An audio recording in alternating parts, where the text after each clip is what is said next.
Did y'all really think we was gonna have the World Cup and have no controversies? So you thought that was gonna happen?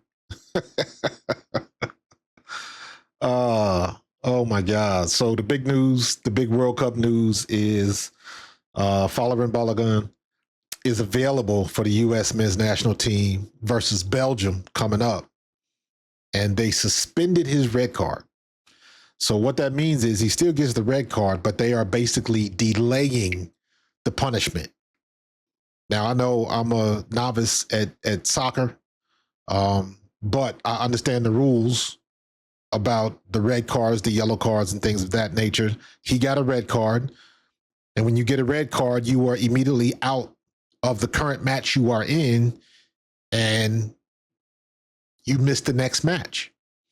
So this would have been the match against Belgium. And it sucked because universally, everybody said that it was a bad call. It should have been a red card. That was not up for debate, but they made the decision.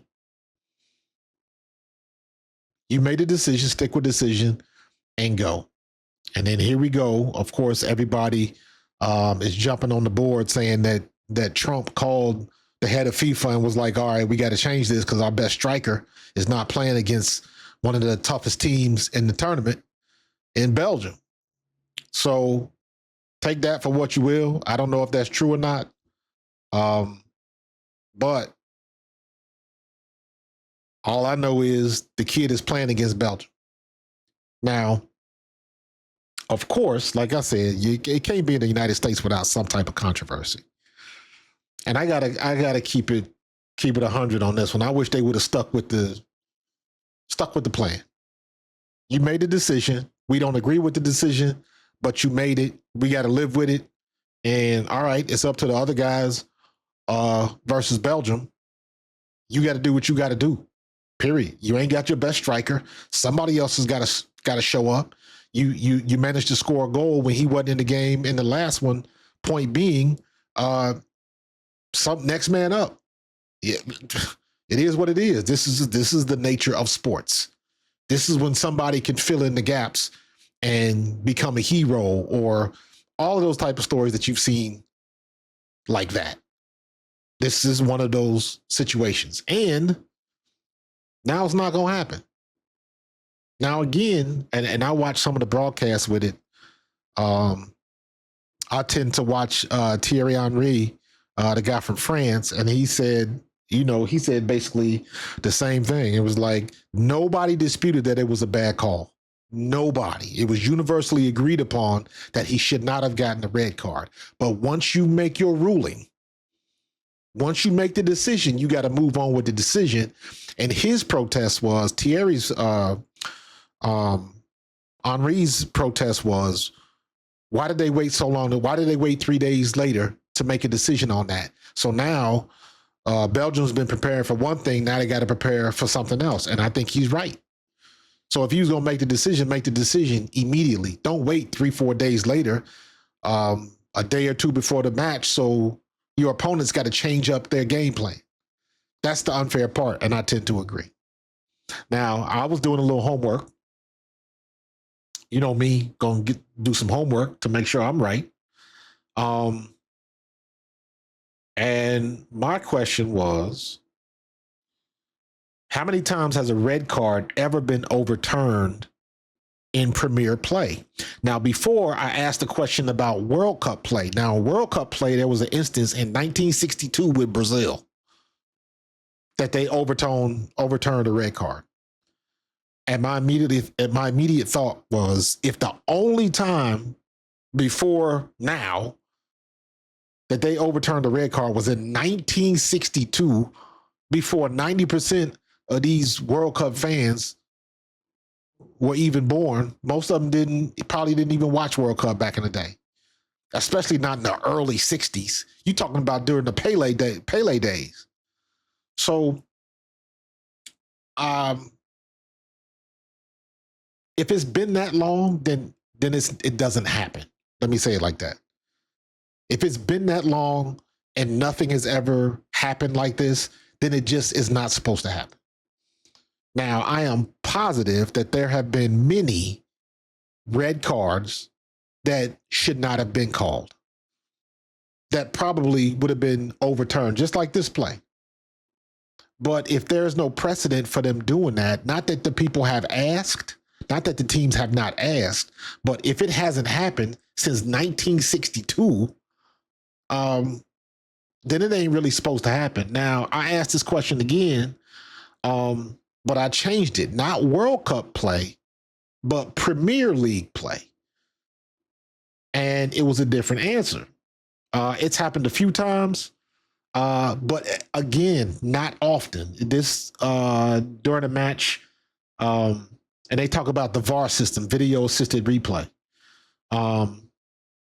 Since the VAR, video assisted referee system, was introduced for the 2019 and 2020 season, referees can overturn red cards on the pitch, that means in game, if a review shows a clear and obvious error.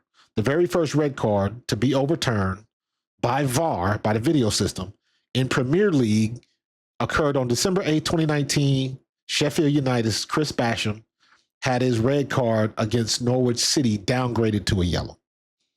So it has happened, but even in the Premier League, it's still not often. Post-match appeals. Since the league began in 1992, clubs have had the right to appeal to a red card or wrongful dismissal. The Football Association's Independent Regulatory Commission reviews the match footage, and if they agree the referee made an error, the red card is rescinded and the player's subsequent suspension is wiped out. So in Premier League, they have the right to do that. So then I went back and looked at, I heard them mention this. They mentioned about Article 27 in FIFA. So what is Article 27? Okay. Suspension of sanctions. That's what it talks about. So under standard World Cup regulations, Article 9.6, a straight red card triggers an automatic one-match ban, and teams are strictly barred from appealing the referee's on-field decision. However, under Article 27 of the FDC, FIFA's disciplinary committee can intervene independently and decide to fully or partially suspend the implementation of a disciplinary measure. Instead of forcing a player to sit out their next match immediately, the committee places the mandatory ban on probation for a period of 1 to 4 years. In the case of Folarin Balogun's controversial red card against Bosnia and Herzegovina, FIFA invoked Article 27 to clear him for the round of 16 match against Belgium. Point: the red card remains. The red card stays on his disciplinary record. Big deal. Point: the ban is deferred because his suspension is fully suspended on a 1-year probationary period. He is legally allowed to take the field. Here's the catch. If he commits another serious foul or a similar nature at any point in the next 12 months, the probation is immediately revoked. He would then have to serve the original one-match ban on top of any new penalties. Which, so what? He'll be able to play in this game, or as long as he doesn't get a red card in this game. So the use of this article is highly unusual during a World Cup knockout stage, which is why it has drawn so much intense criticism. The most famous previous precedent, so at least the precedent has been set. The most famous previous precedent of this rule being used in high-profile international play was to reduce and suspend a multi-match ban for Cristiano Ronaldo so he could remain available for Portugal's Open World Cup matches. Now that's a money play right there, because everybody in the world knows who Ronaldo is. Even people that don't watch soccer know Ronaldo. Ronaldo is one of those names that have broken through the threshold. That was like me when I was growing up. I didn't watch soccer, but I knew who Pele was. I couldn't have told you any other soccer player ever, but I knew who Pele was. So, and then the next generation, like when I was in my 20s and 30s, then you had David Beckham. So there are certain names that generate so much interest. Again, it's like that's the moneymaker.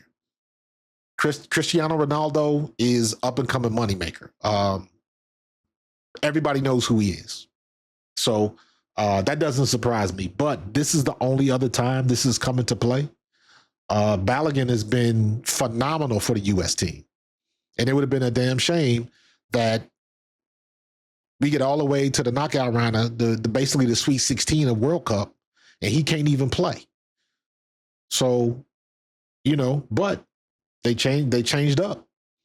They invoked Article 27. A lot of people are mad, and guess what? He's going to take the field and play. Now, regardless of what happens, is the U.S. tainted?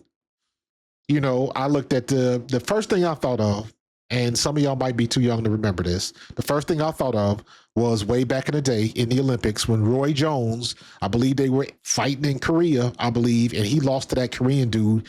When you can go back and look on YouTube and watch that match, Roy Jones beat the ever-loving brakes off that dude. But because the Olympics was in Korea, he lost. And it was a shame. And it was so obvious. The dude that they gave the medal to didn't even want to admit it. He couldn't even, he tried to raise his hand up because he knew. He knew. Is this going to be a situation like that? I don't know. That might not even be a good comp. It might be something better that you can think of. But like I said, I don't watch a lot of international soccer. I watched a little bit of it when I spent my time in Scotland and I was in Europe in the World League. But even then, I didn't know the teams. I knew Sheffield Wednesday. I knew Arsenal. And I knew Manchester United. That was it, because those three teams were everywhere. So, it's interesting to see how this is going to turn out. Now, I'm all for Balogun playing. Y'all made the decision, then you change your mind. Okay, can't do nothing about that. So we're going to see what they do with this opportunity and see if it pays dividends.